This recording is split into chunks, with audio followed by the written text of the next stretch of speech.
저희 학교 논술은 거의 이제 수능을 친 그 다음 주, 그 주 아니면 다음 주 토요일 날, 일요일 날 그렇게 이루어집니다. 굉장히 학생들이 이제 피곤한 상황에서 논술을 치르게 되는데 갈수록 수시2 논술 비중이 뽑는 인원이 많아지고 또 그 중에서 논술 비중이 높아지기 때문에 수험형이나 수험생들은 절대 무시할 수 없는 그런 시험이 되겠습니다. 그래서 이제 저는 자연계열 논술 출제 경향 그리고 어떻게 학생들이 준비하면 되나, 그 다음에 어떻게 채점이 이루어지고 합격생을 어떻게 선발하나, 거기에 대해서 한 30분 정도 이야기를 하겠습니다. 논술은 인문사회계, 자연계 할 거 없이 전부 2시간 동안 이루어집니다. 저희 학교는 아마 잘 아시다시피 수학에서만, 수리과학 그러지만 엄밀하게 이제 이 과목을 이야기하다 보면은 일반 과학 부분에서는 논술 출제를 하지 않습니다. 그 이유는 이제 학생들이 배우는 과학이 각양각색이다 보니까 특정한 부분에서 내면은 그 과목을 배우는 수험생들이 많이 유리하기 때문에 저희 학교는 이제 부득이하게 논술 출제를 수학에 한정하고 있습니다. 저희는 두 문제를 내서 한 문제당 1시간씩 학생이 풀게 하고 있는데 아마 학부형님이나 학생들 이전에 저희 학교의 명성을 들어서 아시겠지만 전국에서 수리 논술이 가장 어려운 학교라고 아마 2, 3년 전까지도 그런 평판이 있었습니다. 그런데 이제 작년에 최초로 문제가 굉장히 쉽게 나왔고 올해 이제 제가 학부형님에게 드릴 수 있는 거의 가장 중요한 말은 올해는 더 쉬울 겁니다. 서강대 논술이 이렇게 쉽게 나왔나라고 놀랄 만큼 쉽게 낼 생각입니다. 그것이 이제 새로 출범한 정부의 교육 관련 정책이기도 하고 저희는 그 정부의 시책을 절대 무시할 수 있는 입장이 아니기 때문에 이번 학기에는 올해에는 아마도 너무 예전 문제를 많이 풀어보시는 것보다 작년 문제를 풀어보시고 이 정도 수준이거나 이 정도 수준보다 조금 더 쉽게 날 거라고 생각을 하시고 준비를 하시면 되겠습니다. 그 쉽다는 말은 논술이 이제 가장 어려운 이유가 학생들에게 생소한 문제가 나와서 그래서 이제 일부 언론에서는 이거 대학교 때 배우는 거를 고등학교 때 낸다. 사교육을 받은 사람이 유리하다. 선행학습을 한 학생들이 유리하다라고 말을 해왔는데 거기에 대해서 저희가 아주 억울합니다, 사실. 왜냐하면 그러면은 다 알려진 문제만 내면은 한 문제 가지고 1시간씩 풀게 하는 게 무슨 의미가 있고 그 다음에 어디서든지 다 있는 내용이죠.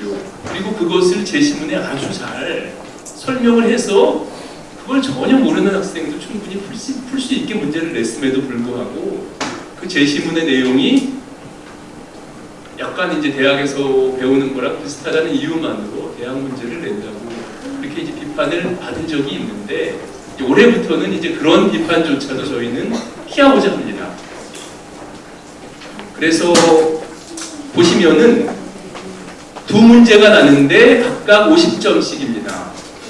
인문사회 계열은 여기 학부모나 학생의 관계가 되지 않기 때문에 저는 자연계열만 설명하면은 분량은 제한 없다고 하지만 아주 제한 없는 게 아니라 답안지가 한 장에 나가기 때문에 한 문항당 한 페이지에 쓸 수 있는 분량이어야 됩니다.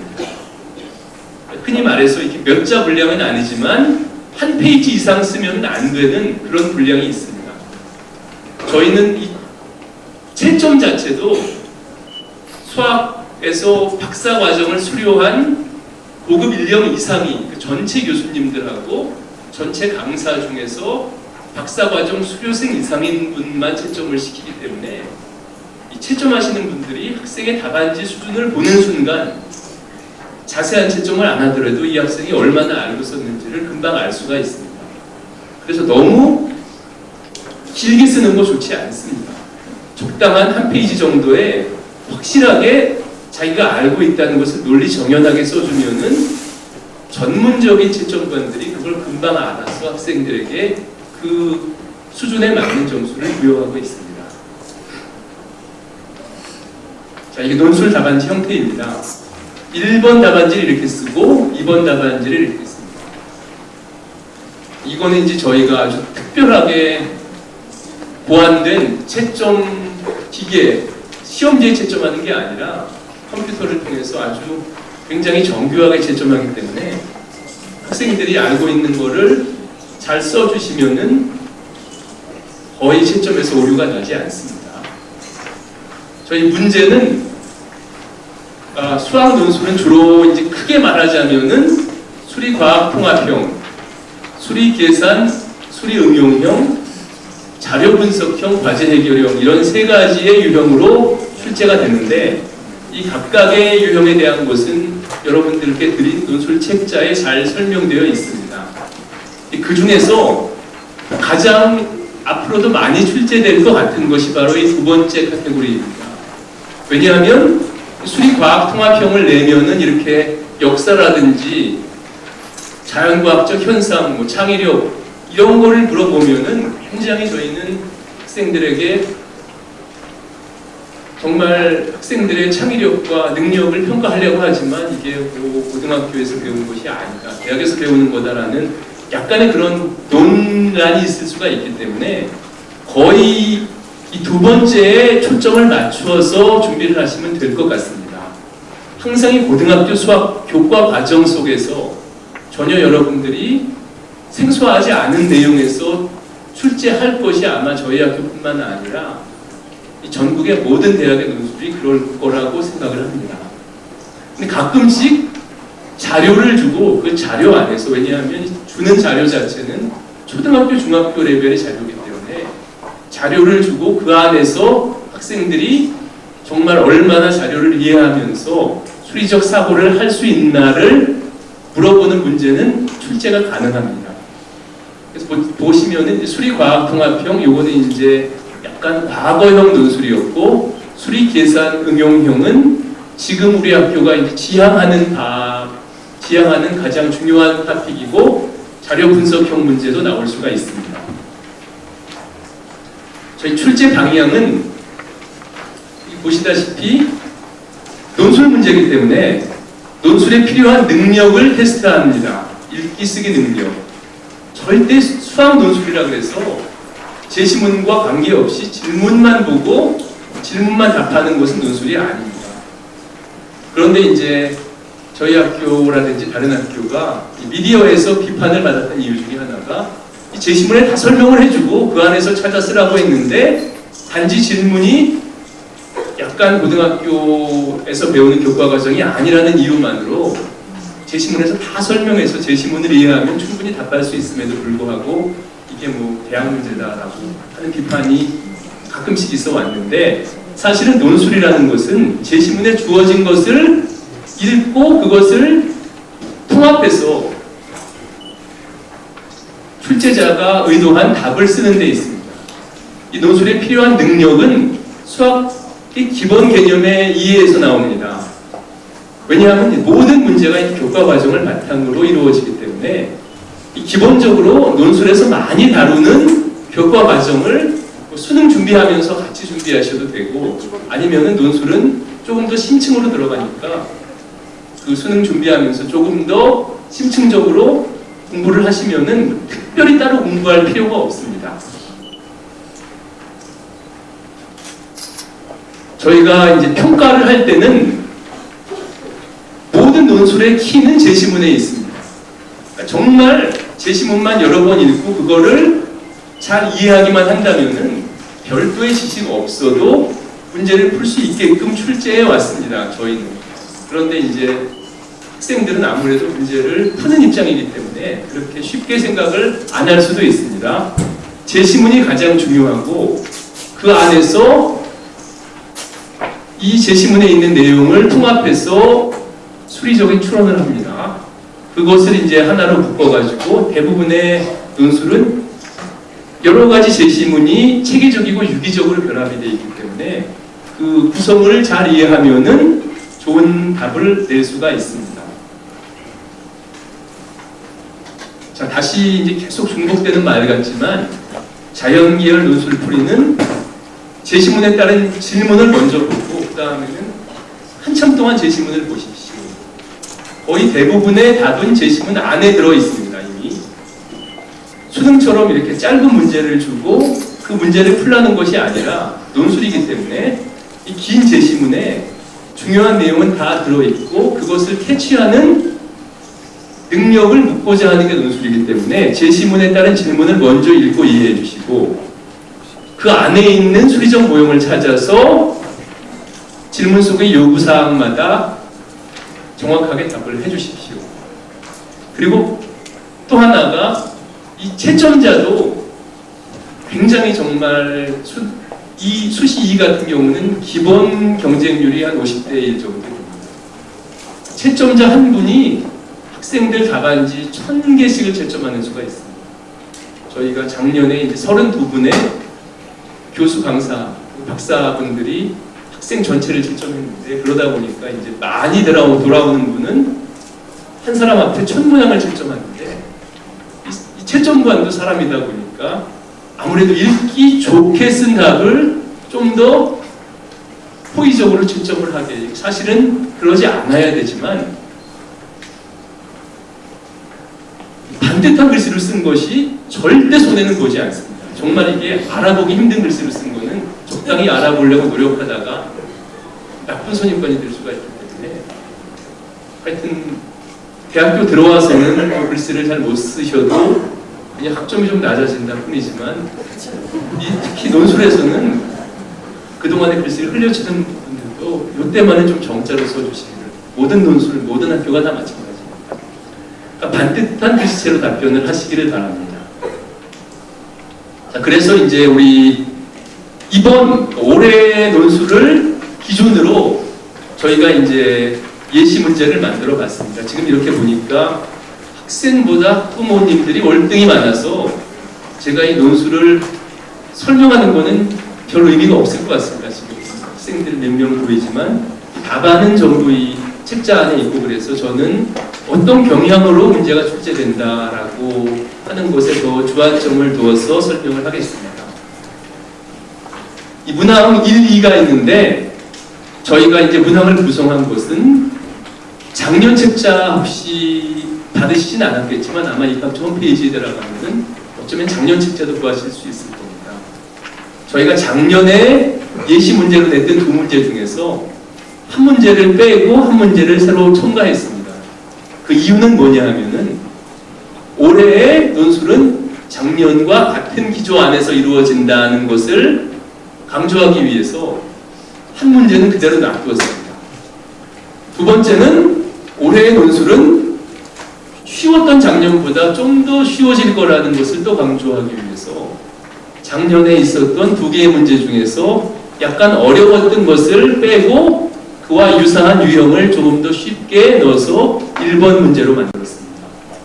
그러니까 올해 예시 문제에 있는 1번 문제가 아마도 실제 출제된 문제와 유사할 수가 있습니다. 실제 출제된 문제는 예시 문제보다 조금 더 쉬울 겁니다.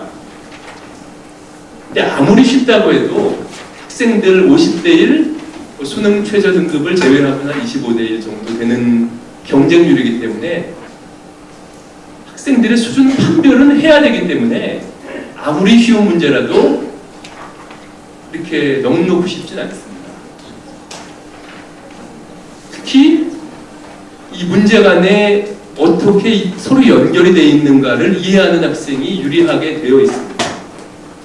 재작년 이하는 보통 이제 합격생들의 수리 논술 평균이 10점 만점으로 가서 한 6.5, 6.6 정도 됐는데 작년은 한 평균이 2점 정도가 높아졌습니다. 8점대 자연과 합격자들이 그만큼 문제가 쉬웠다는 것인데 그렇게 쉽게 내서 작년 소강대 시험을 본 학생들이 소강대가 이렇게 쉽게 났나 그러고 있었는데도 불구하고 저희는 언론에서 십자포화를 맞았어요.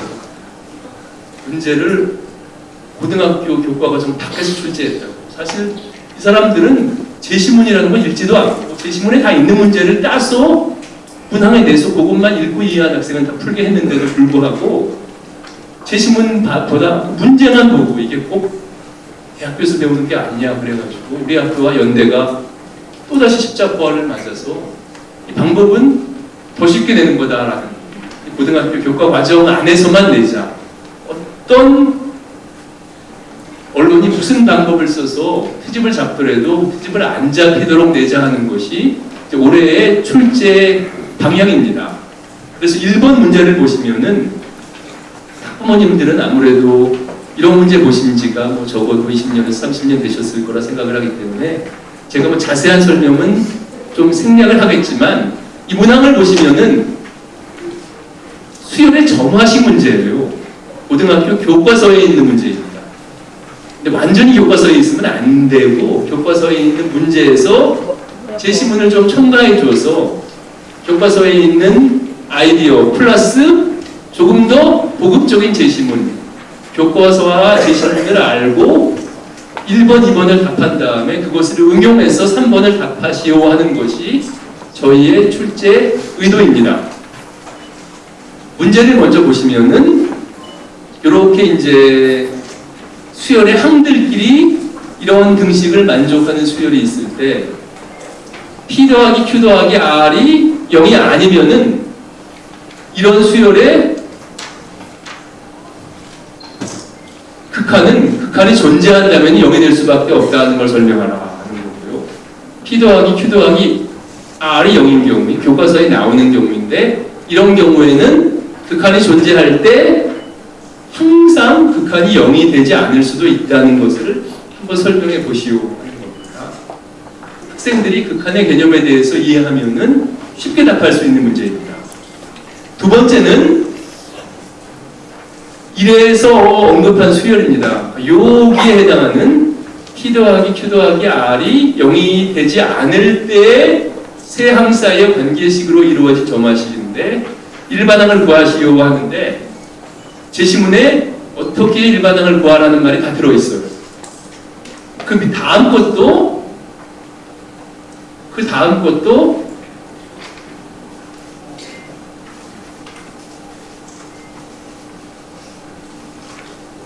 일반항을 구할 때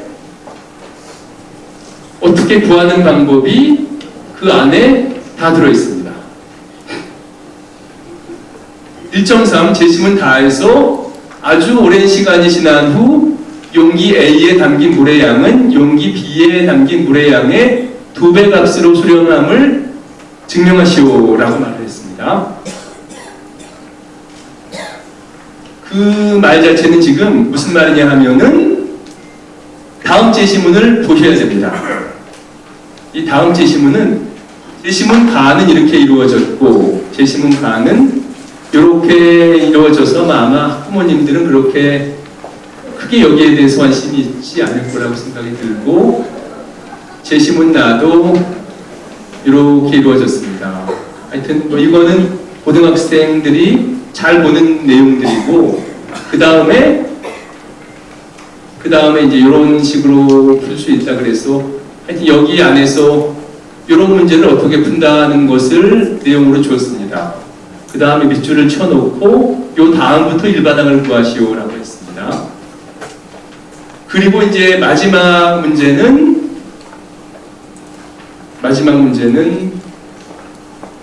두 개의 용기가 있는데 그 용기 안에 물이 들어있어요. 물이 들어있는데 한 용기에서 물을 빼다가 다음 용기로 옮깁니다. 그 다음 용기에서 물을 빼다가 한 용기로 옮깁니다. 그런 걸 계속 반복하는데 A에 담긴 물을 10% 옮기고 B에 담긴 물을 20%로 A로 옮깁니다. 어떻게 생각하시면 이런 비유할 수가 있어요. 담배를 피우는 사람과 담배를 피우지 않는 사람이 있는데 흡연자의 10%가 담배를 끊고 비흡연자의 20%가 담배를 피웁니다. 좀 약간 이상하기 때문에 반대로 할게요. 흡연자의 20%가 담배를 끊고 비흡연자의 10%가 담배를 피우는 것이 매달 반복이 된다고 가정을 합니다. 매달 동안 흡연자의 20% 담배를 피우고 비흡연자의 10%는 담배를 피우고 그런 식으로 이제 교환이 이루어지는데 시간이 한참 지나다 보면은 흡연자와 비흡연자의 비율이 어떻게 될까? 현재 흡연자 수와 상관없이 그렇게 A에 담긴 물이 B로 10% 옮겨가고 B에 담긴 물이 A로 20% 옮겨가고 다시 말해서 담배를 끊는 사람의 비율이 담배를 피는 사람의 비율보다 담배 피기 시작하는 사람의 비율보다 2배가 높아지는 그런 게임이 계속될 때 아주 오랜 시간이 흐른 다음에 담배 피는 사람의 비율은 어떻게 될까? 흡연자와 비흡연자의 비율은 어떻게 될까? 또는 A라는 용기에 담긴 물과 B라는 용기에 담긴 물의 비율은 어떻게 될까 하는 것을 실제로 어떤 값으로 수렴하는데 그 수렴하는 값을 구하라는 것이 바로 문제입니다.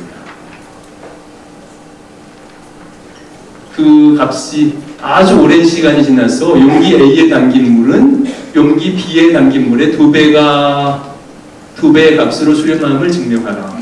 다시 말하면 지금 흡연자와 비흡연자의 비율에 상관없이 흡연자 중에 20%가 담배를 끊고 비흡연자 중에 10%가 담배를 피기 시작한다면 100년 후에 흡연자와 비흡연자의 비율은 2대1이 됨을 증명하시오 하는 것인데 이 문제는 앞에 주어진 제시문과 연결이 되어 있습니다.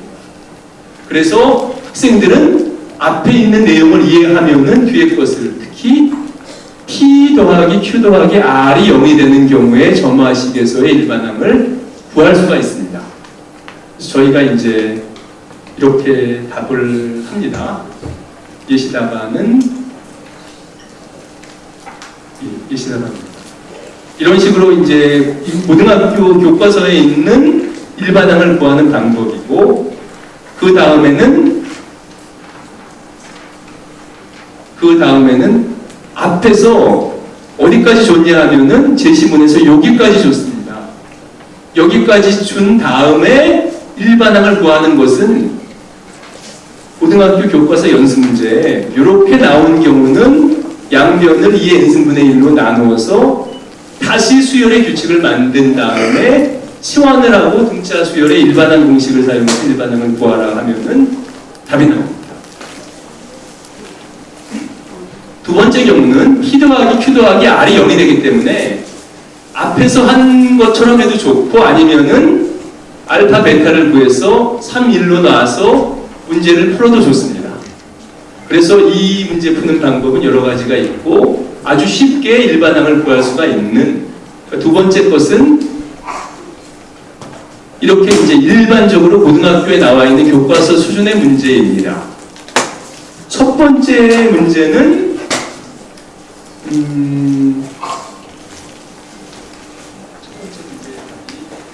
여기 있네요. 지금 P 더하기 Q 더하기 R이 0이 아닌 경우는 이런 식으로 주어졌을 때 양변의 극한을 취하면은 극한이 존재할 때 각각의 항은 같은 값으로 수렴을 합니다. AN이 알파로 수렴하면 AN 더하기 1도 알파로 수렴하고 AN 더하기 2도 알파로 수렴해서 같은 값이 알파로 수렴하기 때문에 P 더하기 Q 더하기 R 곱하기 알파는 0이 나옵니다. 이 값이 0이 아니기 때문에 극한이 0이 돼야 한다는 것이 이 문제의 핵심이 되겠습니다. 이런 식으로 답을 합니다. 세 번째 문제는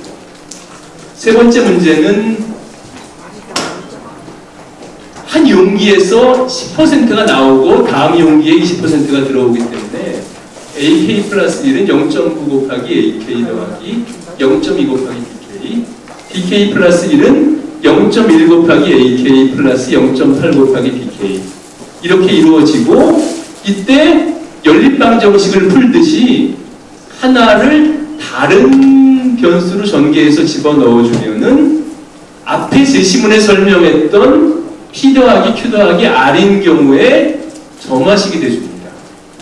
그 경우 앞에서 제시문에 나왔던 대로 이렇게 관계가 만족시켜지는데 이 지금 공비가 마이너스 1과 1 사이이기 때문에 이 수열을 수렴합니다. 극한을 알파라고 놓으면은 나머지 극한도 존재하기 때문에 이런 식이 나와서 이 식 하나만 가지고도 A는 2B가 된다는 것을 알 수가 있습니다. 그래서 문제를 다시 보시면은 3개의 제시문이 있는데 앞에 2개의 제시문은 복잡한 수식이 들어가 있고 마지막 제시문은 수식이 아니라 일상적인 얘기가 나옵니다. 이렇게 2개의 용기가 있는데 물을 서로 옮겨 담는데 결과적으로 이 2개의 용기에 담긴 물의 양의 비율은 어디로 수렴함을 증명하라인데 학생들은 3번째 문제도 앞에 복잡하게 주어진 2개의 제시문의 연속이라는 것을 앞에 복잡하게 주어진 2개의 제시문과 아주 유기적인 연결 관계를 가지고 있어서 앞에 것을 이해하면 뒤에 것도 이해할 수 있다는 것을 알면은 쉽게 풀 수가 있는 거예요. 아무리 문제가 쉬워도 1시간 동안 한 문제를 푸는 거기 때문에 학생들은 생각을 해야 됩니다. 생각하다 막히면은 제시문을 계속 보면은 그 안에 모든 문제를 풀기 위한 단서가 들어가 있습니다. 제시문에 단서가 들어가 있지 않은 것은 논술이 아니에요. 논술은 제시문을 보고 그것을 이용해서 답을 하는 것이기 때문에 반드시 제시문은 고등학교 교과서 과정에서 다루는 거를 주제로 하고 거기에 약간 첨가해서 제시문이 주어지고 그것을 답할 때는 전혀 대학에서 배우는 내용이 아니에요. 이렇게 수어열의 일반항을 구하는 거는 대학교에서 다루지 않습니다. 절대로. 그러니까 이 정도 수준의 문제가 나고 1시간 정도짜리 분량이면은 이 정도를 가지고 1시간에 풀 수 있으면은 학생들은 우리 학교 논술을 마음 놓고 지원해서 편하게 작성을 하시고 합격하셔서 그 다음 해에 저를 볼 수가 있을 겁니다. 2번째 문항은 작년에 이제 자료 제시형 문항인데 2번째 문항은 아마도 부모님들이 이해하시기가 쉬울 겁니다. 왜냐하면 자료 제시형 문제는 초등학교, 중학교 수준의 자료가 제시가 되고 그 안에서 학생들이 창의성을 가지고 답을 해야 됩니다. 답이 하나만 있는 것도 아니에요. 이걸 가지고 여러 가지 방향으로 답을 할 수 있으면은 그 답의 수준을 보고 채점관들은 답안지를 평가합니다. 그러니까 보시면은 이게 뭐냐 하면은 우리 학교가 실제로 올해 신임 총장님이 취임하셨어요. 작년에 이제 가상 문제를 만들었는데 저희 학교는 이제 아실지 모르겠지만 교수가 직접 총장님을 뽑진 않습니다. 총추위라는 게 있는데 아직도 이제 교수가 직접 대통령 선거처럼 총장님을 뽑는 대학교가 많습니다. 교수 100명이 한국대학교에서 내 후보에 대해서 총장 투표를 했어요. 총장을 뽑기 위해서 내 후보에 대해서 총장 투표를 했는데 굉장히 많은 결과가 나올 거 아닙니까? 근데 이제 이렇게 결과가 나왔습니다. 100명 중에 35명은 A라는 후보가 1등, B라는 후보가 2등, C라는 후보가 3등, D라는 후보가 4등. 100명 중에 25명은 C 후보가 1등, B 후보가 2등, D 후보가 3등, A 후보가 4등. 100명 중에 20명은 D 후보가 1등, C 후보가 2등, B 후보가 3등, A 후보가 4등. 이런 식으로 해서 0이라는 것은 이런 식으로 투표하는 분은 아무도 없다는 겁니다. 이렇게 이제 복잡한 표를 제시하고 이 표는 정말 중학생이고 고등학생이고 대학생이고 다 이해할 수가 있지만 아무래도 쉬운 거기 때문에 대학생이라고 더 대답을 잘하리라는 보장은 또 없습니다. 이게 이제 우리 자료 제시형 문제인데요. 투표 결과가 이렇게 나왔습니다. 저희가 물어본 말은 뭐냐 하면은 1차 투표 결과에서 3명의 후보 A, B, C가 이 투표 결과를 보고 모두 내가 총장이다라고 주장을 해요. 투표 결과가 나왔는데도 불구하고 모두 내가 총장이다라고 주장을 했는데 이게 전부 의미가 있어요. 어떻게 3명이 다 내가 이겼다라고 주장했는데 그게 의미가 있다고 받아들여진 이유를 설명하십시오입니다. 이 문장을 계속 읽다 보면은 투표를 이렇게 했는데 이 투표 가지고 1등을 못 구해가지고 D 후보를 탈락시키고 3명이서 또 결선 투표를 합니다. D 후보를 탈락시키고 3명이서 결선 투표를 하는데 이제는 1등이 제일 많은 후보가 총장이 되겠다라고 아예 룰을 세팅을 한 다음에 재투표를 해서 이런 결과가 나왔는데 이제 누가 총장이 될 것이냐가 두 번째 문제입니다. 첫 번째 문제는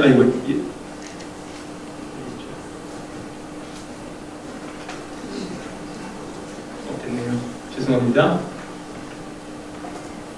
자, 이렇게 다시 보시면 이게 자료 제시용 문제인데 100명에서 투표했을 때 이런 결과가 나왔습니다. 결과가 나왔는데도 불구하고 4명 다 내가 총장이다라고 주장을 했는데 알아보니까 실제로 다 자기가 총장일 만한 이유가 있는 거예요. 그래서 이사들이 D는 탈락시키고 D는 그 이유가 좀 적어서 나머지를 가지고 다시 투표를 했습니다.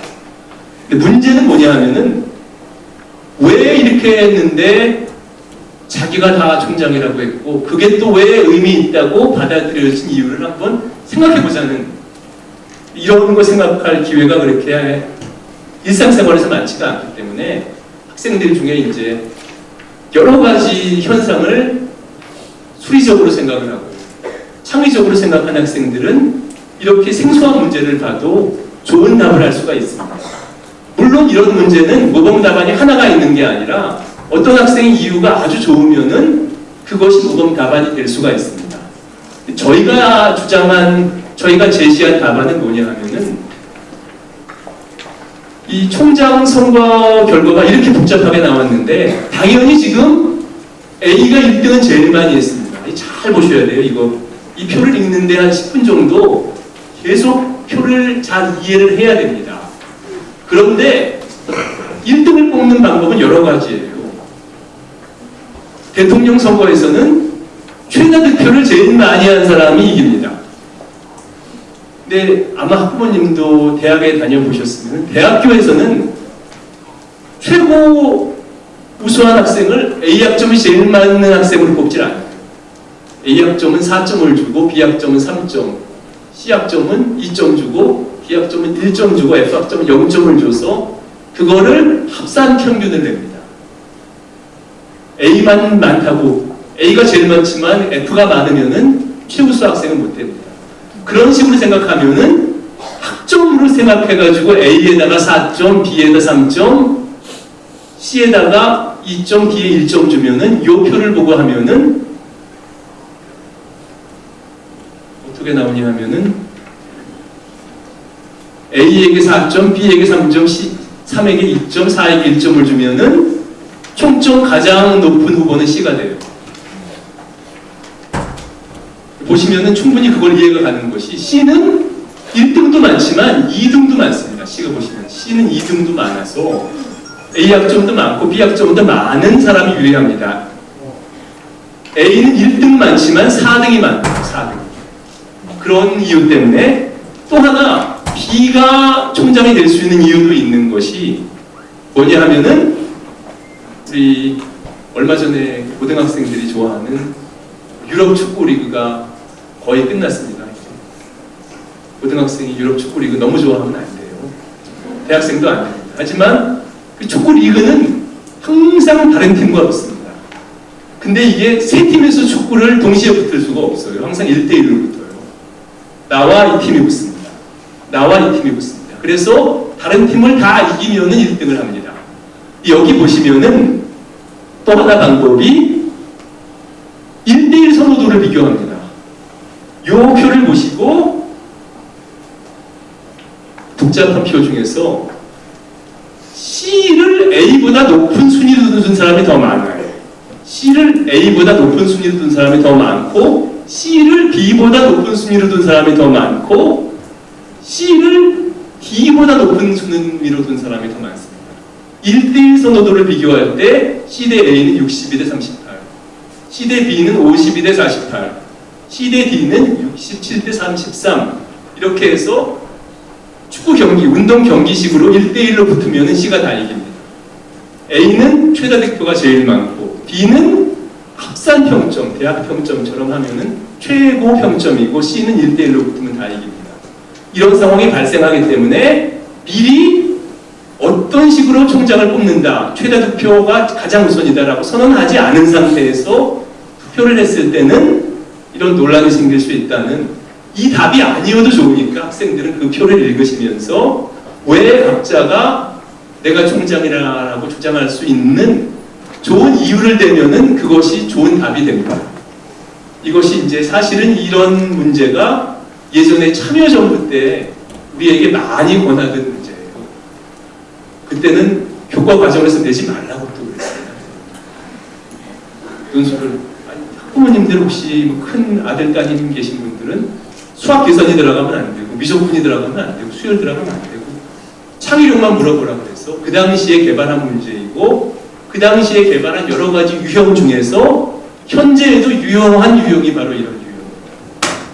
교과 과정을 벗어나지 않으면서 학생의 창의력을 테스트할 수 있는 그런 문항이고, 근데 놀랍게도 이걸 보시면은